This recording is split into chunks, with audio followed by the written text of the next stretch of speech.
Dans cette vidéo, je vais vous parler du nouveau livre d'un de mes auteurs préférés. Je vais aussi vous parler d'un auteur que je découvre tardivement et je continue petit à petit sa série. Je continue aussi une autre série, mais d'un cosy, même pas mystery, juste cosy.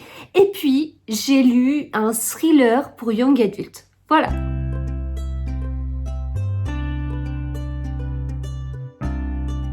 Bonjour à tous, j'espère que vous allez bien et que depuis la dernière fois vous avez lu des livres qui vous ont plu, etc. Mais écoutez, là je reviens avec des livres qui m'ont globalement bien plu. Alors pourquoi globalement et pas waouh, c'est fantastique? Parce qu'en fait il y en a un qui était bien, mais voilà, c'était bien, mais il y en a qui étaient vraiment super bien. Alors, thriller young adulte, vous savez, c'est pas trop mon truc de lire du young adulte, mais j'avais très envie de découvrir ce livre. Il s'agit de Plein Gris de Marion Brunet, et puis il y a plein de petits marque-pages, parce que j'ai pas encore noté mes citations dans Babelio, mais je ne tarderai pas à le faire. Voilà, donc celui-ci, j'ai hâte de vous en parler. Je vous parlerai aussi de ce tome 2 de M.J. Arledge, chez 10-18, Il court, le furet, livre que nous avions depuis un petit moment à la maison, parce que mon mari l'avait, et ce qui est assez rare en fait. C'est vrai qu'en général, j'ai plutôt des livres qui viennent d'arriver à la maison, même si ce sont des livres anciens façon de parler, mais c'est rare que j'aille piocher dans ce qu'on a déjà en fait. Et là, celui-ci, il est sorti en 2014, et oui, donc on l'avait déjà. Je pense... Me connaissant, je pense que j'avais dû acheter 2 livres, qu'on en avait un offert. J'ai pris un offert où on me l'a peut-être imposé. Puis j'ai dit à mon mari, bah écoute, si ça t'intéresse, il l'a pris, il l'a lu, et voilà. Mais depuis 10 ans après, je le prends, je le lis et j'aime beaucoup. Côté audio, parce que je vous ai longuement parlé de la saison des débutantes, parce que c'était la série qui m'a accompagnée pendant des mois, en fait, en voiture, le matin quand je me prépare, quand je suis en télétravail, etc. Eh bien, là, ce qui m'a accompagnée ces derniers temps, c'est les Chroniques de Bond Street, le tome 2. Je suis pas allée très loin parce que c'est la même autrice et puis il y a des petits points communs. Mais je préfère quand même la saison des débutantes. Mais voilà, je commence déjà à empiéter sur ma chronique. Et puis...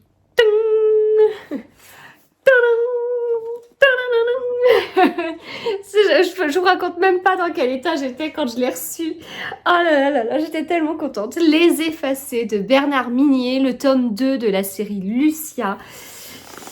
Je l'ai reçu, je l'ai lu, je l'ai dévoré et il était trop bien, mais voilà, je vous en parle. Et pour une fois, je vais commencer par vraiment je vais respecter l'ordre dans lequel je vous ai présenté les livres, puisque pour une fois, je n'ai pas pris de notes. D'habitude, je prépare tout, je prends des notes et tout ça, mais là, je me dis que c'est assez frais, je devrais pouvoir vous en parler. En fait, ce qui est assez frais, c'est que pour une fois, j'ai aussi de l'avance dans mes chroniques Instagram, parce que je me suis réveillée très tôt ce matin. Et donc, je me suis dit, allez, je fais plein de chroniques d'avance, et il s'avère que, du coup, j'ai tout en tête. J'espère ne rien oublier. Donc, je commence par Plein Gris de Marion Brunet. Donc, comme je vous disais, beaucoup de petits marque-pages et tout, parce que j'ai relevé pas mal de citations, parce que j'ai beaucoup aimé l'écriture. Et c'est même l'un des points positifs vraiment que je note sur ce livre, c'est que voilà, on est sur un thriller young adulte, donc on est sur un certain public, une certaine tranche d'âge, etc. Et c'est très bien écrit. Voilà, et je trouve ça vraiment très bien. Ça veut dire que des jeunes peuvent eh bien, lire des livres qui sont pas forcément écrits de façon simplifiée ou je ne sais quoi. Enfin voilà, moi j'ai trouvé la qualité de l'écriture hyper intéressante et ça me fait penser à Manon Fargeton parce que ça fait aussi partie de choses que j'ai pensé lorsque j'ai lu certains young adultes de Manon Fargeton. Et voilà, je trouve ça très bien que les young adultes, alors je peux pas parler de tous les young adultes, c'est pas du tout ce que je lis, mais en tout cas on pourra avoir cet a priori de oui d'accord, c'est une écriture un peu simplifiée, pas du tout. Alors, dans ce livre, déjà, la couverture superbe et qui va bien avec notre histoire, nous avons un voilier. Et sur ce voilier, nous avons 5 amis.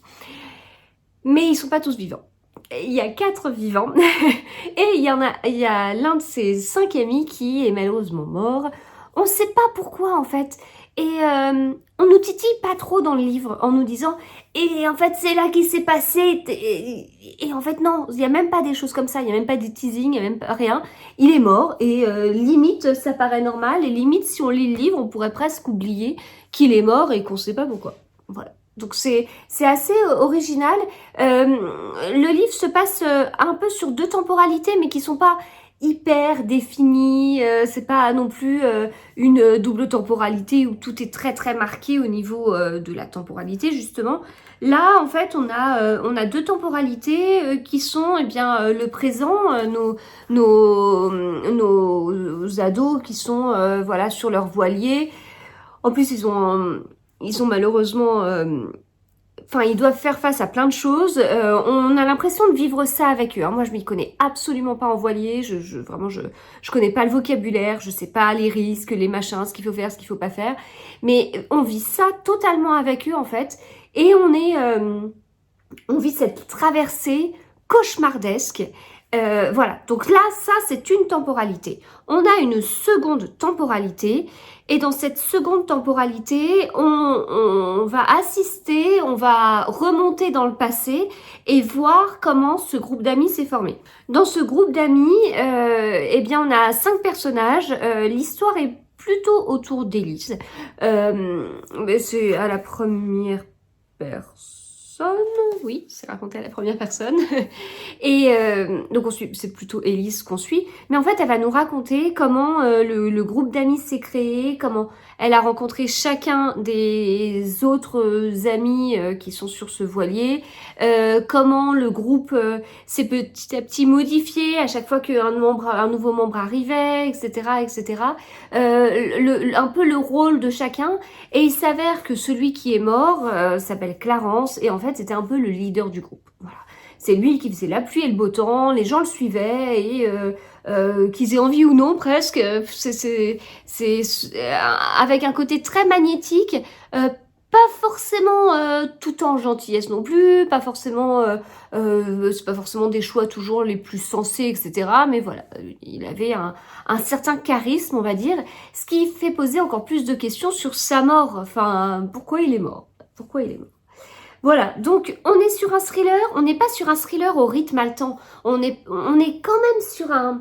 Il y a un petit côté page-turner, mais c'est là où c'est intéressant. On est sur un thriller qui est plutôt lent. Certains en parlent comme d'un thriller presque psychologique. Je sais pas, si peut-être, mais en tout cas, il y a une sorte de tension. Parce que dans le présent, bah, on vit comme je vous dis, ce retour en voilier, on ne sait pas comment ça va se passer. Puis il y a eu un mort, on ne sait pas pourquoi. Donc il y a tout ça, même si on ne nous le rappelle pas, même si on ne nous le rabâche pas, même si on met pas un suspense sur tout ça, ça existe en fait. Donc on est pris par l'histoire, mais on a toujours ça en tête. Et puis justement, on se dit, bah, si on nous parle du passé, c'est pour une bonne raison. Et en même temps, c'est très bien qu'il y ait comme ça des chapitres qui évoquent le passé, parce qu'un tel livre raconté de façon chronologique, ça aurait pu être d'un ennuyeux parce que les parties dans ce voyage retour en voilier, il y a des parties qui sont un peu lentes, un peu longues, mais qui sont pesantes. Et si ce rythme lent n'était pas coupé, bah ça aurait donné vraiment enfin en tout cas j'aurais eu un avis totalement différent. Voilà, donc écoutez, c'était une très bonne surprise. Comme je vous dis, je suis vraiment marquée par l'écriture. Après, sur le côté thriller, oui, c'était bien, mais c'est pas le polar du siècle parce que c'est un thriller et c'est pas un roman à énigmes. Moi, je préfère les romans à énigmes que les thrillers. Mais voilà, c'était quand même très très bien. Et ça me donne envie de découvrir d'autres livres de cette autrice qui a aussi écrit pour les adultes. Je continue avec Il court, le furet de M.J. Arledge, qui est un tome 2, qui est paru chez 10-18, comme je vous le disais tout à l'heure, et j'étais super contente de retrouver Helen Grace. Moi les séries, vous savez, j'aime les lire dans l'ordre. Voilà, je pars du principe que si on est sur une série de livres, si l'auteur s'est embêté à reprendre à chaque fois un personnage, c'est pour une bonne raison. Et du coup, je trouve que c'est mieux de lire les tomes dans l'ordre et dans 99,9% des cas, on se retrouve avec le personnage principal qui a sa vie personnelle qui évolue d'un tome à l'autre. Les personnages secondaires, on les retrouve ou pas, selon ce qui a pu se passer dans les tomes précédents, dans un polar, dans une série de polars. On peut vraiment s'attendre à ce que l'un des personnages secondaires meure à un tome et qu'on le retrouve pas au suivant. Hein. Enfin, c'est vrai que c'est un peu moins le cas sur les personnages principaux parce que souvent on dit tiens, ça c'est la série Ellen Grace. Bon, bah, vous vous doutez, puis en plus je vais vous parler d'Ellen Grace, vous vous doutez qu'elle va pas mourir au tome 1. Voilà. Sinon il y aurait pas une série de je ne sais combien de tomes qui existerait. Bah oui.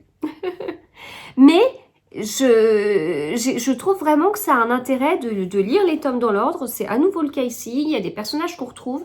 Il y a des personnages qui ont été marqués par l'enquête précédente. C'est le cas d'Ellen Grace, c'est le cas d'une de ses collègues qu'on a bien bavé.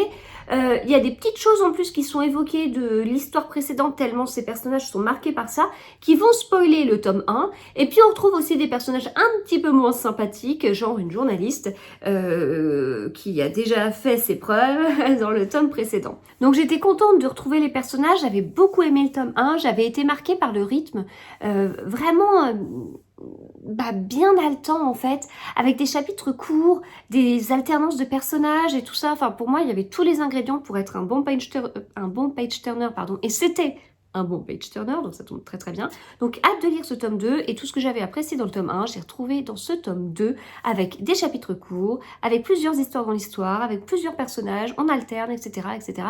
Et du coup c'est un tome qui se lit très vite. Avec les chapitres courts, c'est toujours la même chose en fait, on se dit allez, je vais en lire encore un. Bon, allez, j'en lis encore un autre. Bon, allez, encore un autre. Et voilà, et en fait, on n'arrête jamais. C'est un livre qui fait un peu plus de 400 pages. Je sais plus pour le tome précédent. Je crois qu'il était un petit peu plus court, mais je ne suis pas sûre non plus à 100%. Et que vous dire sans vous spoiler les tomes précédents, eh bien, on retrouve Ellen Grace. Elle est sur une enquête un peu particulière puisque des hommes sont tués. Et on va se retrouver avec des morceaux de corps. Voilà. Ouais, je pense qu'on peut résumer ça comme ça. Donc, âme sensible, globalement, s'abstenir. Même si y a pire, il y a plus sanglant, il y a plus glauque, etc. Mais voilà, globalement, âme sensible s'abstenir. On est vraiment sur une enquête policière, donc on voit vraiment le fonctionnement. On continue à suivre Ellen Grace qui est commandant, on suit son équipe, on suit sa hiérarchie, on voit les bâtons dans les roues qui lui sont mis à droite à gauche, par soit sa hiérarchie, son équipe pas forcément, mais sinon cette fameuse journaliste qui vient tout le temps l'enquiquiner. Donc voilà, on voit tout ça. Puis le côté aussi un peu administratif, pardon, j'ai du mal aujourd'hui, de ce travail, le côté aussi au niveau des journalistes, puisque je vous ai parlé plusieurs fois d'une journaliste, voilà. Donc il y a plein de choses assez intéressantes qui sont aussi autour de l'enquête en fait. Donc ça permet de mieux se rendre compte de comment se déroule une enquête. J'ai trouvé vraiment ça très bien. Voilà, donc un tome 2 qui me donne qu'une envie, c'est de lire le tome 3, mais en fait en ce moment je suis sous l'eau au niveau des lectures. J'avance pas, il y a énormément de services presse, je reçois beaucoup de livres que j'attendais vraiment avec impatience, donc je suis plus que ravie. En revanche, j'ai pas le temps pour les lire, donc je n'avance pas comme je souhaiterais, et puis j'ai beaucoup d'événements à côté, et tout ça c'est très bien, mais c'est juste que je voudrais encore plus de temps pour faire tout ce qui est très bien. Donc j'ai déjà lu 2 tomes, c'est bien, je compte pas m'arrêter là, mais ce sera pas pour tout de suite. On va poursuivre avec un nouveau livre de MC Beaton. Je dois vous parler de MC Beaton une fois par épisode, j'imagine. Ce coup-ci, c'est avec la série Les Chroniques de Bond Street, le tome 2. Et en fait, chaque tome regroupe 2 histoires. Alors en l'occurrence, ici, la première histoire de ce tome 2, c'est La disgrâce de Mrs. Budley. Et le deuxième tome, c'est Sir Philip perd la tête. C'est une série que j'ai écoutée en audio. Enfin un tome, pardon, que j'ai écouté en audio, alors que le tome 1, j'ai lu il y a 1 an et demi, 2 ans, en papier. Mais j'avais bien aimé, mais c'était pas un méga coup de cœur non plus, mais voilà, c'était une lecture globalement agréable. Et j'ai ressorti ce tome, et j'ai aussi le tome 3 de Mappal, quand j'ai terminé, comme je vous disais, la saison des débutantes, en audio, parce que j'avais beaucoup aimé la saison des débutantes. Ça me manquait, je savais pas quoi lire à côté, et puis c'est là où je me suis dit, mais en fait, j'ai les chroniques de Bond Street, mais en fait, l'histoire, elle est pas si différente, puisque dans les saisons des débutantes, on voit deux femmes qui sont d'un certain rang, qui n'ont pas d'argent, et qui trouvent comme moyen de gagner des sous, d'accompagner des jeunes filles jusqu'à ce qu'elles soient mariées. Et dans les chroniques de Bond Street, on se retrouve avec d'anciennes personnes, enfin des personnes qui sont d'un haut rang, qui n'ont pas d'argent, qui se regroupent dans un hôtel, et voilà, mais c'est à peu près la même période, etc.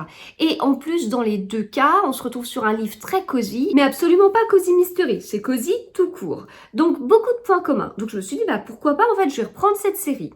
Je l'ai reprise, c'était pas mal. C'était pas mal, voilà, j'ai écouté les affaires de chacun. En fait, le truc, c'est toujours... Enfin, ils essayent de gagner des sous. Et... Enfin, il y a plusieurs choses. De gagner des sous, pour certains, c'est peut-être de prendre une sorte de revanche, en fait, sur le malheur qu'ils peuvent vivre, parce que la situation, elle est quand même compliquée. Donc, bon, il y a plein de choses. C'est peut-être moins... Ah, quoique. Ouais, c'est peut-être moins moral que la saison des débutantes. Mais la saison des débutantes, c'est pas forcément que moral non plus. Mais bon, je sais pas. J'accroche un petit peu moins avec cette série, mais ça m'a pas empêché d'écouter ce tome en audio et puis d'aller jusqu'au bout et de trouver ça pas désagréable non plus, hein. Mais du coup, j'ai pas tout de suite enchaîné avec le tome 3. J'ai enchaîné avec le tome 3 d'une autre série, en l'occurrence. Et je verrai pour terminer ensuite cette série. Je crois que le tome 3, c'est le dernier. Voilà. Et je termine avec... Les Effacés de Bernard Minier chez XO, qui était trop bien. Donc c'est un tome 2, le tome 2 de la série Lucia. Bernard Minier avait sorti Lucia il y a 2 ans. L'année dernière, il avait sorti Un œil dans la nuit. Avec Martin Servaz, l'idée sera peut-être d'alterner un tome de Lucia à un tome de Martin Servaz. Et les fans espèrent bien sûr qu'un jour ces deux personnages se rencontrent. Pourquoi pas? Je ne sais pas. Mais en tout cas, pour ma part, Bernard Minier est un auteur que j'apprécie énormément. J'aime vraiment beaucoup ce qu'il écrit. Voilà, ça... La magie opère à chaque fois. Là, en fait, cette année, avec toutes les sorties qu'il y a eu, enfin, je vous en ai quand même présenté pas mal, donc j'en ai quand même lu pas mal. J'ai retrouvé des auteurs que j'apprécie beaucoup et j'ai retrouvé leurs nouveaux livres en me disant, voilà, le dernier livre que j'ai lu de cet auteur, c'était il y a 1 an. J'ai d'excellents souvenirs, j'arrête pas de dire que j'adore cet auteur. Et si mes goûts avaient changé? Et si ce livre, je le trouvais pas si bon que ça? Et si, enfin voilà, c'est pas des appréhensions non plus, mais c'est des questionnements en fait. À chaque fois que je prends un tome, juste avant, j'ai lu le dernier livre de Laure Manel, où je me suis dit la même chose. Je me suis dit, mais j'adore cet auteur, enfin, ou cette autrice, vraiment, je suis fan. Là, j'ai le nouveau entre les mains. Est-ce que je suis toujours aussi fan? Est-ce que celui-ci, il va me plaire autant? En plus, dans Laure Manel, pour Laure Manel, ce que certains disaient, c'est que son livre était différent. Donc voilà, vraiment ce truc. Puis là, de mon côté, je suis archi fan de Martin Servaz. Le premier tome de Lucia, j'avais bien aimé, mais moins que Martin Servaz. Donc là, je me trouve avec un 2e tome de Lucia. Oui, mais d'un de mes auteurs préférés. D'accord, donc ça se passe comment? Voilà. Donc vraiment... des sortes d'interrogations autour de ça. Est-ce que mes goûts ont changé? Est-ce que je trouve que l'auteur, il écrit toujours aussi bien? Est-ce que c'est toujours aussi chouette? Et à chaque fois, en fait, dans les livres que j'ai lus, je parle vraiment d'auteurs que j'apprécie beaucoup, hein, qui ont sorti là des livres, mais genre Joël Dicker, etc., etc. Je prends le livre, je commence ma lecture et je fais...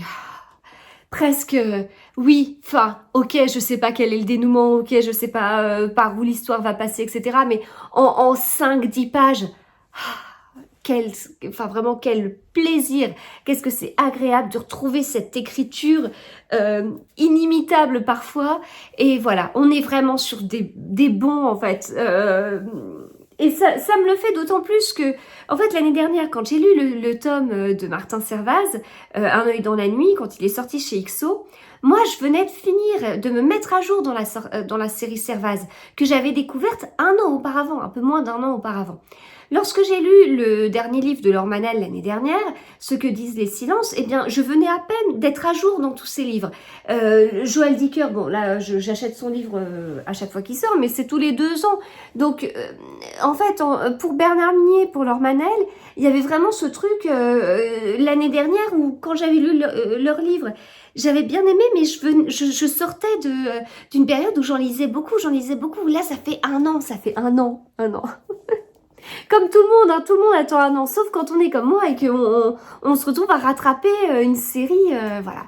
Et donc, est-ce que ça le fait? Est-ce que j'aime Lucia? Est-ce que ce tome était bien? Et oui, ce tome était très bien, je me suis plongée dedans, j'étais déjà totalement dans l'histoire, c'est extrêmement bien écrit. En plus, je le sais parce que je vois beaucoup Bernard Minet en salon. Il a fait énormément de recherches pour ça, il va sur place. Tout ce qu'il dit, c'est vrai, on est en Espagne avec Lucia. On apprend des choses, c'est extrêmement intéressant. Et en plus de ça, en plus d'être vraiment un très bon polar et tout ça, on a deux enquêtes en parallèle. Et puis, il y a une grosse dimension société. Et c'était déjà le cas avec les Martin Servaz, où on se retrouvait avec un côté voilà, social quelque part, enfin, en fait une sorte de photographie de situation. L'auteur ne dit pas ce qu'il pense, c'est assez factuel en fait. On n'est pas en train de se dire, ah bah tiens, en fait, Bernard Minet, il pense ça, ça et ça. Non, on peut pas dire, on sait pas exactement. Mais ces personnages vont décrire parfois des situations de souffrance et qui sont intéressantes et à différents niveaux, sur différents sujets, ce qui fait que ça permet de ne pas avoir un discours politique, ça permet une prise de conscience. C'est fait de façon très intelligente et j'ai beaucoup apprécié. Et en plus, là, dans Lucia, on se retrouve avec cette partie sociale très très présente parce que, en fait, Lucia, elle est en train d'enquêter sur la mort de femmes qui se lèvent tôt pour aller travailler. Et elle est sur cette enquête-là qu'elle veut pas abandonner et en fait, on la retire de l'enquête pour la mettre sur une enquête stratégique, puisque on a une femme très riche qui est morte avec une scène de crime, voilà, ou des scènes de crime. Donc ça titille Lucia en fait. Enfin, pourquoi abandonner les femmes pauvres qui se lèvent pour aller travailler? Tout ça pour plutôt faire une enquête sur une personne, abandonner l'enquête qu'elle suivait depuis un petit moment pour se consacrer à juste une personne en fait qui est décédée. Ok, d'accord, elle avait une certaine notoriété. Ok, d'accord, elle a de l'argent, mais là, ça va pas du tout avec sa façon de voir les choses et tout. Lucia, elle est un petit peu explosive. Elle a un petit côté, elle se laisse pas faire et tout. Dans mes souvenirs, elle était plus explosive que ce qu'elle est. Donc, soit elle a pris 2 ans et elle s'est un peu assagie, soit c'est moi qui n'ai pas des bons souvenirs en fait de Lucia quand je l'ai découverte il y a 2 ans, mais je la trouve toujours effectivement explosive, dynamique, attachée à défendre ses valeurs, mais elle pourrait être plus explosive. Elle arrive à être plus raisonnable que ce que je pensais. Et on se retrouve en plus sur les scènes de crime de la riche victime dont je vous parlais. Il y a un énorme message où c'est écrit « Tuons les riches ». Voilà. Donc, énorme sujet au niveau de société en fait, hein, qui est extrêmement bien écrit et tout ça à travers les yeux de Lucia qui, comme je vous le disais, le vit pas très bien.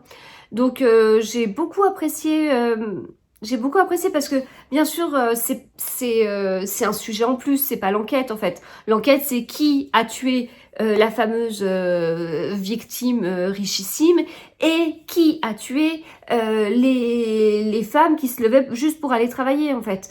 Donc voilà, c'est vraiment ces deux sujets-là qui sont les sujets principaux. Enfin, ce sont les enquêtes. Et puis en plus, derrière, on va aussi découvrir la partie enquête policière, puisque Lucia, elle travaille pas toute seule.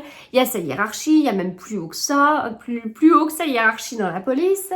Et puis d'un autre côté, il y a aussi ses collègues, ceux qu'elle a laissés sur l'enquête qu'elle menait au début. Hein.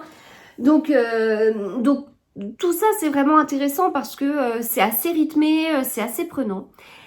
Ce qui est bizarre, et que je ne m'explique pas, c'est que dans Lucia, ça m'avait fait la même chose.